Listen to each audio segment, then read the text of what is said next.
ہم تو صحابہ کی عظمت کے لیے انہی روایات کا سہارا لیتے ہیں جو مستند جو ثابت ہو. تو میں تو صرف آپ کو بنیادی بات میں نے آپ کو بتائی ہے. صحابہ کے متعلق آپ اپنے ذہن میں ایک بات رکھیں کہ صحابیت کا جو مرتبہ ہے نا، یہ اعمال کی وجہ سے نہیں ملتا. دوسرے لفظوں میں آپ یوں کہیں، صحابہ کو عمل کے ترازو پہ نہیں تولنا. انہوں نے نمازیں کتنی پڑھی، روزے کتنے رکھے، خیرات کتنی کی، جہاد کتنا کی ہے، دین کے رستے میں سفر کتنا کی ہے، اس ترازو پہ نہیں تولنا. انہیں تولنا ہے نسبت کے ترازو پر. یہ دوست کس کے، اس ترازو پہ تول. صحابہ کو عمل کے ترازو پہ نہیں تول، اس لیے کہ صحابیت کا درجہ اعمال کی وجہ سے نہیں. کوئی نمازیں زیادہ پڑھے تو صحابی ہو جائے نہیں، جہاد زیادہ کرے صحابی بن جائے نہیں. یہ ملتا ہے عطائے الہی. صحابیت کا درجہ عطائے الہی ہے، اللہ جس خوش نصیب کے حصے میں کر دے. یہ بنیادی بات جو لوگوں کو سمجھانے کے لیے تو ہمیں بڑی تگ و دو کرنی پڑتی ہے. آپ اہل علم ہیں، میں مختصر کروں گا تو آپ سمجھ جائیں گے. اگر صحابیت کا درجہ اعمال کی وجہ سے نہیں ملتا تو پھر صحابہ کے اعمال سے بحث بھی نہیں ہو سکتی.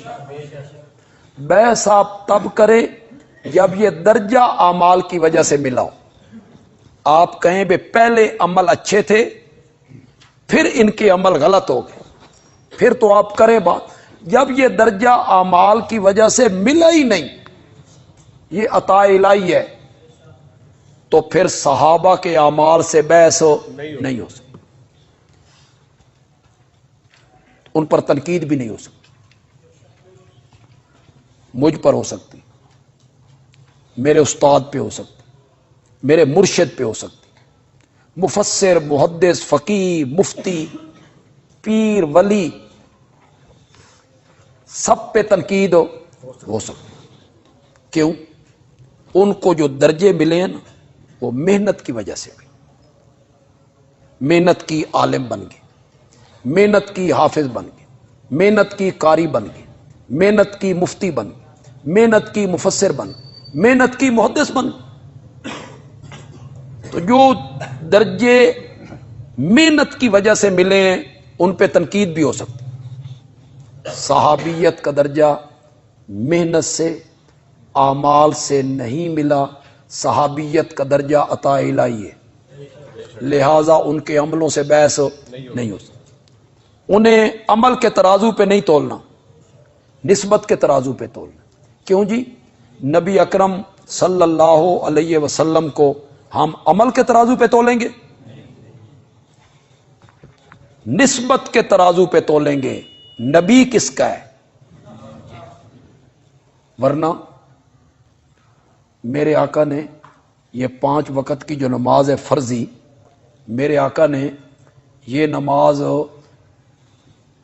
11 سال پڑھی. معراج کی رات فرض ہوئی، معراج 12 نبوی میں ہوا، 1 سال مکے میں، 10 سال مدینے، 11 سال. یہاں ہمارے ہاں کئی لوگ ہوں گے ان کو نماز پڑھتے ہوئے 50 سال ہو گئے، 60 سال ہو گئے، 70 سال ہو گئے. نمازوں کی تعداد تو ان کی بڑھ گئی. آپ کی 11 سال کی نمازیں، ان کی 50 سال کی نماز. اس ترازو پہ تولنا ہے، عمل کے ترازو پہ تولنا ہے. کہ آپ نے 11 سال پڑھی، آج کا ایک بندہ 50 سال پڑھتا ہے، اس ترازو پہ نہیں تولنا، نسبت کے ترازو پہ تولنا ہے. یہ نبی کس کا ہے؟ یہ رسول کس کا ہے. اس ترازو پہ جب تولیں گے تو پھر ساری امت کی نمازیں میرے آقا کے سجدے کی ایک تسبیح سبحان ربی الاعلی کا بھی مقابلہ نہیں کر سکتے. نسبت کے ترازو پہ تول، عمل کے ترازو پہ نہیں تول. تائید کرے گی وہ حدیث جو میرے آقا نے فرمایا، اگر میرا صحابی آدھ سیر جو یا کھجور کا ایک دانہ اللہ کی راہ میں خیرات کرے، میرا صحابی، اور بعد میں آنے والا میرا امتی اود پہاڑ جتنا سونا، کوئی ہے نسبت جی؟ آدھ سیر جو اور اود پہاڑ سونا، اور وہ بعد میں آنے والا امتی مجھ جیسا کم علم، نالائق، گناہگار، کم فہم وہ نہیں. امام اعظم امام ابو حنیفہ، امام مالک، امام شافعی، امام احمد ابن حنبل، ابن سیرین، قتادہ، مجاہد، اکرمہ، عطا،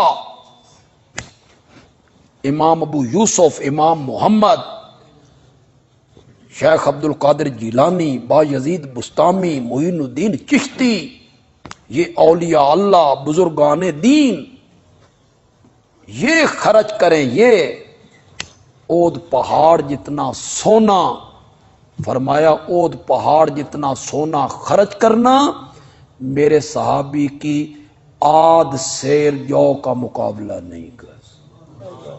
کیوں؟ عمل کے ترازو پہ نہیں تول،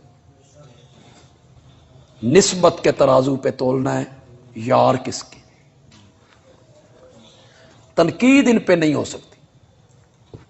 میں جگہ جگہ لوگوں کا ذہن میں نے بنایا اور لوگوں کو پڑھایا، سمجھایا.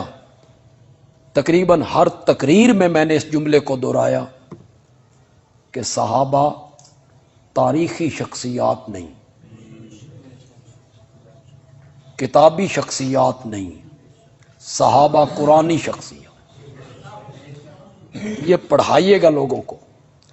یہ جو انہوں نے کتابوں کی یہ پٹاری کھول کے بیٹھتے ہیں نا، فلاں نے یہ لکھا، فلاں نے یہ لکھا، فلاں نے یہ لکھا، آگے لوگ سمجھتے ہیں بھئی تبری کوئی نبی سی یا ابن خلدون والے پہ وہی آتی تھی،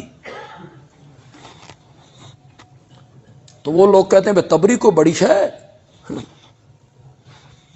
تبری نے حضرت داؤد کے بارے میں کیا لکھا؟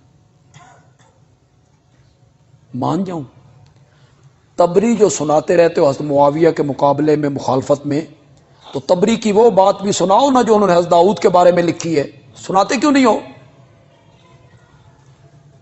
کہ حضرت داؤد اپنے گھر کی چھت پہ گئے اور پڑوسیوں کے گھر جھانک کے دیکھا تو پڑوسن پہ نظر پڑ گئی، پسند آ گئی. پوچھا یہ کون ہے؟ اس کا خاوند کہاں ہے؟ کہ جہاد پہ گیا ہوا ہے. اس کمانڈر کو کہا وہاں اسے مروا دے. تبری اٹھائے پھرتے ہو. تبری نے حضرت زینب اور میرے نبی کے بارے میں کیا لکھا سورۃ احزاب میں؟ تو میں سناؤں تمہارے پاؤں تلے سے زمین نکل جائے کہ میرے آقا حضرت زینب کے گھر گئے تھے. آگے میں کس طرح بیان کروں اس کو؟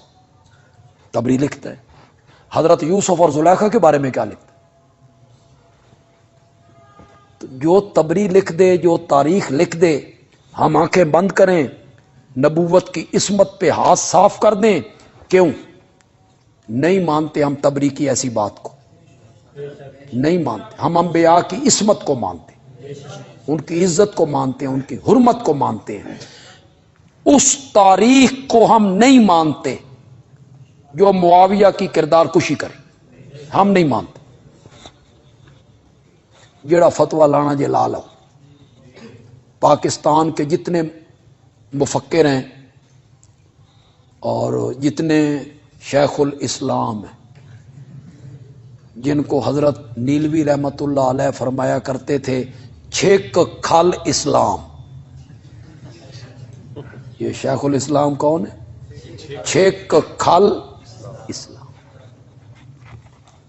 حضرت نیلوی صاحب رحمۃ اللہ علیہ نے ایک لغت کی کتاب لکھی تھی، ظریف اللغات المعروف بھی کھچ لغت، اس کا نام کیا تھا؟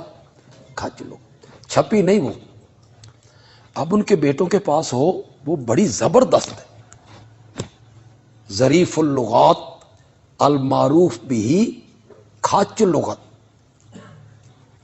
کھڑکی کو کھڑکی اس لیے کہتے ہیں کہ یہ کھڑکتی رہتی ہے، بلی کو بلی اس لیے کہتے ہیں کہ یہ چوہوں کے بل تاڑ کے رکھتی، رومال کو رومال اس لیے کہتے ہیں کہ اس سے منہ پوچھا جاتا ہے، رومال، روح کا معنی کیا ہے؟ منہ۔ تو بڑی عجیب، یعنی حضرت نیلوی صاحب کی وہ کتاب ہے جس کو انہوں نے کھچ لغت کا نام دیا۔ فرمایا یہ شیخ الاسلام جو ہے نا، یہ اصل میں چھک کھل اسلام۔ تو جتنے شیخ الاسلام ہیں، جتنے مفکر اسلام ہیں، جتنے مورخ بنے پھرتے ہیں، میں اس تاریخ کو نہیں مانتا جو صحابہ کی کردار کشی کرے۔ جیڑا فتویٰ لانا جے لاؤ، تمہارے پاس کوئی فتویٰ نہیں، نہ میں اس سے کافر ہوا ہوں، نہ منافق ہوا ہوں، نہ فاسق ہوں، میں نہیں مانتا۔ میں اس تاریخ کو مانتا ہوں جو معاویہ کے پیچھے ہاتھ جوڑ کے پھرے، اس کو مانتا ہوں۔ جو معاویہ کی کردار کشی کرے، صحابہ کی کردار کشی کرے، حضرت مغیرہ کی، حضرت عمرو بن العاص کی، ہم ایسی تاریخ کو ماننے کے لیے تیار نہیں۔ صحابہ قرآنی شخصیات، یہ پڑھائیے لوگوں کو، انہیں تاریخ میں کتابوں میں نہیں دیکھنا، نہ